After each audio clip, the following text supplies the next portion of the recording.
Hello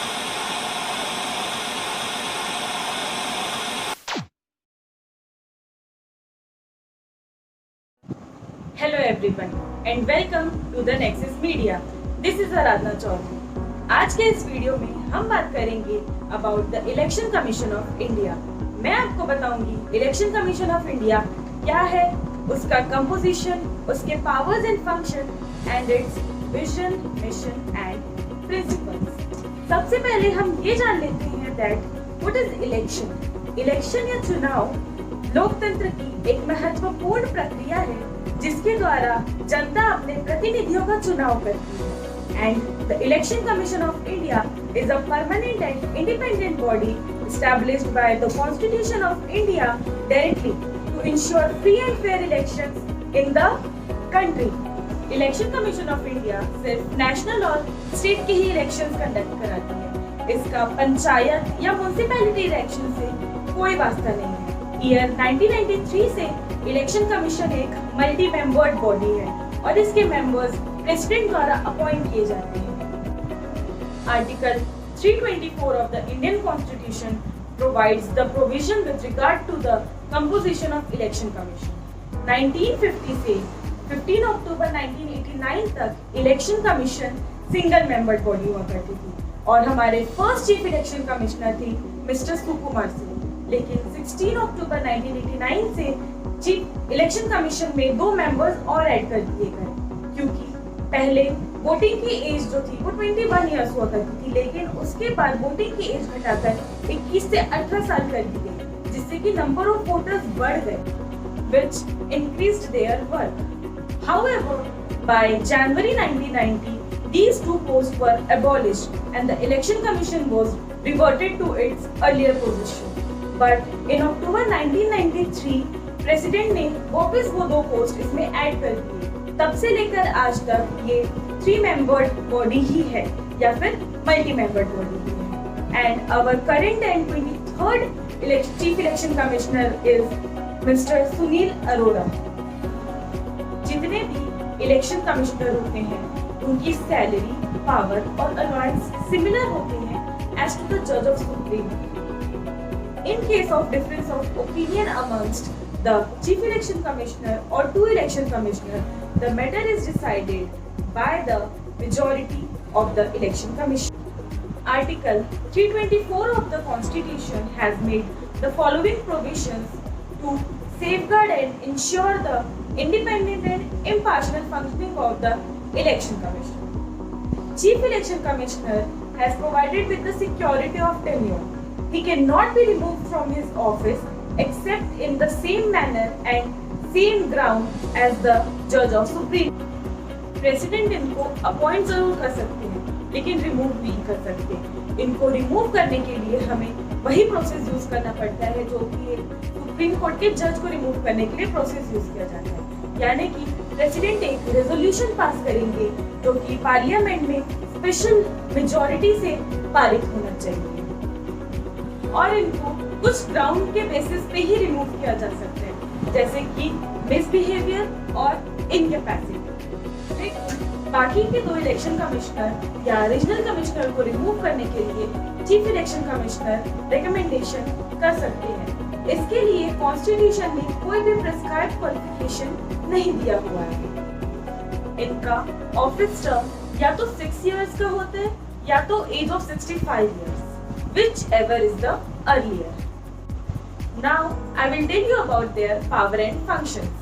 इनके powers 3 category में divide किए गए हैं: administrative, advisory and quasi judicial. सबसे पहले हम बात करेंगे एडमिनिस्ट्रेटिव पावर के बारे में। इलेक्शन कमीशन के पास डिलिमिशन कमीशन एक्ट के अकॉर्डिंग ये पावर होती है कि वो अलग अलग इलेक्शन में इलेक्टोरल कॉन्स्टिट्यूएंसी की बाउंड्री डिफाइन। दूसरी पावर उनके पास ये होती है कि वो किसी भी पॉलिटिकल पार्टी या कैंडिडेट को रजिस्टर या डी रजिस्टर कर सकते हैं। इलेक्शन कमीशन की ये रिस्पॉन्सिबिलिटी होती है कि वो इलेक्शन कैंपेनिंग के दौरान मॉडल कोड ऑफ कंडक्ट यानी आचार संहिता का अच्छे से इम्प्लीमेंटेशन करें। मॉडल कोड ऑफ कंडक्ट में इलेक्शन कमीशन द्वारा पॉलिटिकल पार्टीज और कैंडिडेट्स को गाइडलाइंस जारी किए जाते हैं जो कि speeches, polling day, polling booth, election manifesto, processions और जनरल कंडक्ट से रिलेटेड होते हैं। इसका मेन पर्पस ये होता है कि कोई भी पार्टी जो कि पोजीशन में है, जिसके पास ज्यादा पावर है, वो अपने पोजीशन का मिसयूज ना कर सके। इलेक्शन कमीशन की ये भी रिस्पॉन्सिबिलिटी होती है कि वो सारे पॉलिटिकल पार्टी के इलेक्शन एक्सपेंसेस को चेक करें, ताकि वो ये कंफर्म कर सके कि सारी पॉलिटिकल पार्टीज को चुनाव लड़ने का बराबर का मौका मिले, चाहे उनकी साइज या स्पेंडिंग कैपेसिटी कम हो या ज्यादा। इलेक्शन कमीशन के पास इलेक्शन और एक्सपेंडिचर को ऑब्जर्व करने के लिए सिविल सर्विसेज के अलग अलग डिपार्टमेंट से ऑफिसर्स को अपॉइंट करने की पावर होती है। अब हम बात करेंगे एडवाइजरी पावर के बारे में। इलेक्शन कमीशन के पास पावर होती है कि वो प्रेसिडेंट ऑफ इंडिया को मेंबर्स ऑफ पार्लियामेंट के डिस्क्वालिफिकेशन और उसके कंडीशन एडवाइज कर सकते हैं। इलेक्शन कमीशन के पास स्टेट के गवर्नर को विधानसभा के मेंबर्स को डिस्क्वालीफाई करने की एडवाइस करने की भी पावर होती है। इलेक्शन के बाद अगर पॉलिटिकल पार्टी और कैंडिडेट्स के बीच में कुछ डिस्प्यूट होता है तो इलेक्शन कमीशन उस केस को सुप्रीम कोर्ट को रेफर करता है। पोस्ट इलेक्शन डिस्प्यूट जो प्रेसिडेंट और वाइस प्रेसिडेंट के इलेक्शन को लेकर होता है, वो केस सुप्रीम कोर्ट में जाता है और पार्लियामेंट और स्टेट लेजिस्लेचर के डिस्प्यूट का केस हाई कोर्ट को रेफर किया जाता है। अब हम बात करेंगे क्वासी जुडिशियल पावर के बारे में। इलेक्शन में किसी भी रजिस्टर्ड पार्टी को नेशनल पार्टी का रिकॉग्निशन लेने के लिए इनमें से कोई भी एक कंडीशन फुलफिल करनी पड़ेगी। पहली कंडीशन ये होती है कि कोई भी पॉलिटिकल पार्टी कम से कम 2% सीट 3 अलग अलग स्टेट से जीते, या फिर किसी भी 4 या 4 से ज्यादा स्टेट में उसे स्टेट पार्टी का रिकॉग्निशन मिले।